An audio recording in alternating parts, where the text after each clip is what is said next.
Good day. Here you are. Here, excuse me. Here we are. Um, may seem like a strange way to start out this presentation on the media, but here we go. So, as we all know, there are three branches of government. The legislative branch, which in the United States system is composed of Congress, their function is to make the law. The executive branch in the United States, who is the president as the head, his or her function rather, is to enforce the law. And the judicial branch, headed by the Supreme Court, their function is to interpret the law. And so the question becomes, what if there was a fourth branch of government? What would be its function? What would be its function? What would be the branch and what would be its function? Some people have said there is a kind of de facto fourth branch of government, and its function is to be the watchdog. So who is the watchdog in our system? The watchdog, let me pause this one sec. The watchdog is the media. The media is the watchdog. So it has been described by some political scientists as a de facto form of government. It's not a form, a de facto branch of government. It's not a branch of government at all. But what they do is they describe it this way to illustrate the importance of the media, whose job it is to watch the government and what the government does, so we, the citizens, know what's going on. We can keep an eye on them. So the question becomes, who then watches the watchdog? For example, when I worked my way through college at Stater Brothers Markets. Stater Brothers Markets started out with a single store. It was started by the brothers with the surname of Staters, and they did fine with one store, so they thought they'd open up another store. And years later, I was working at store 110 on Riverside Drive in Chino. At the time, I think they had about 135 stores. I'm not sure what they have today, but at any rate, I'm getting far afield here. At some point, they built a warehouse for themselves because they had so many stores. They needed a warehouse to have all the goods there to ship out to their various stores. Then at some point, they were so successful and they had so much money in that warehouse and goods, they thought, we'd better have a guard. We better have a guard to make sure that this stuff stays safe and doesn't get ripped off. Then years later, they decided they needed a 24-hour guard, and so they hired another guard. And what happened? The first guard was caught by the second hired guard as ripping off from the warehouse.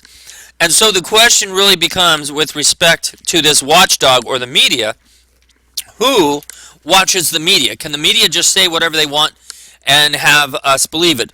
Trump would be fond of saying there's a lot of fake news in the media.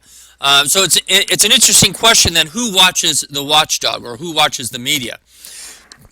And the answer today would be that internet bloggers really watch the media. And not just the media itself. They watch a lot of things. But another component of this is there's so many media outlets today that in one sense, one part of the media polices the other part of the media. So what you get happening here is, for instance, you have Fox News that polices CNN News, and CNN News polices Fox News. Both particularly Fox, really seems to go after CNN for some of the things they say. But at any rate, let's go with this example of internet bloggers are watching the watchdog. Now, I can't remember the exact year, but Dan Rather, about 20 years ago, so let's call it about the year 2000, he ran an article. This was when George Bush was running for his second term in office, the second George Bush. He ran, not an article, but he ran a nightly newscast. He was CBS's national news anchor. A big deal, a big deal. And they ran a story one night saying that George Bush II went AWOL while he was in the National Guard, and they ran this story. And of course, people after they ran this story wanted to know where they got this information from. And so one of the things they provided was a report, supposedly from George Bush's commanding officer. And you see here on the screen this second and then this superscripted second. Let me pause right here and see if I can do something real quick and show you what's going on here. One sec. Okay, so what I've done is I've just gone to Microsoft Word and I've typed in, using Courier, this font that was the font of the day. And so when you typed in a font back in the day, when George Bush, so the story broke in 2000, but when this happened, would have been before the advent of personal computers.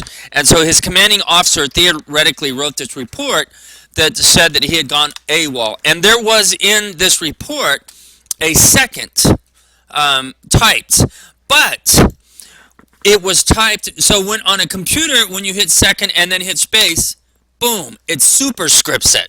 It superscripts it. And so on the report then, what you saw was not this, with the second being not superscripted, but you saw the second being superscripted.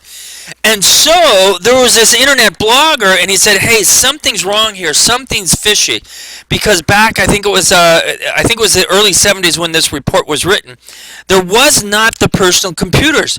The typewriters at the time did not have the capability to superscript.